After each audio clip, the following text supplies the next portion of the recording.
एक गांव कुछ ऐसी जगह पर बसा हुआ था जिसके आर पार जाने के लिए एकमात्र साधन नाव ही था, क्योंकि बीच में नदी पड़ती थी। तो उस गांव में एक बार ऐसा हुआ, एक ऐसी महामारी फैल गई जिसमें काफी लोगों की जान चली गई और काफी लोग उस गांव को छोड़कर जा चुके थे। कुछ चंद लोग ही अब उस गांव में बचे थे। नाविक ने भी उन लोगों से कह दिया था जिसे जाना है वो आ जाएं, उसके बाद नाविक वहां नहीं आएगा। तो सबसे पहले भिखारी आया। उसने नाविक से प्रार्थना की कि उसके पास देने के लिए कुछ भी नहीं है, पर नाविक उसे नदी पार करा दे, ईश्वर उसका भला करेगा। नाविक एक सज्जन पुरुष था। उसने कहा ठीक है, वो वहां पर रुके, इसमें यदि जगह बच गई तो नाविक उसे नदी पार करा देगा। धीरे धीरे करके वो नाव भरने लगी, उसमें सब बैठ गए, बस एक ही जगह खाली थी। वो नाविक भिखारी को बोलने ही वाला था कि एक आवाज सुनाई दी, रुको मैं भी आ रहा हूँ।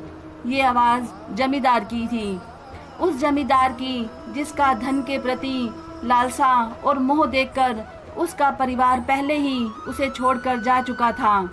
ये जमींदार भी नाविक से प्रार्थना करने लगा कि उसे नदी पार कराई जाए, और ये जमींदार नाविक को धन का लालच देने लगा कि उसके पास बहुत सा पैसा है, वो पैसा नाविक को दे देगा, पर नाविक उसे नदी पार करा दे। और भिखारी भी नाविक से प्रार्थना करने लगा। अब ये नाविक कश्मकश में था, सोच रहा था किसे नदी पार कराए।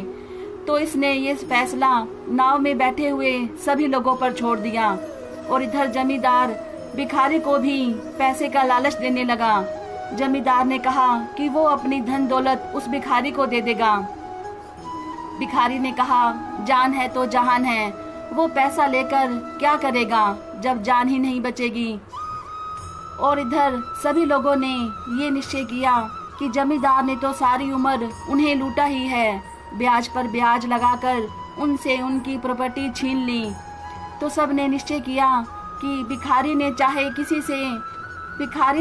किसी को कुछ नहीं दिया, पर फिर भी उसने दुआएं ही दी हैं, किसी का बुरा भी नहीं किया है।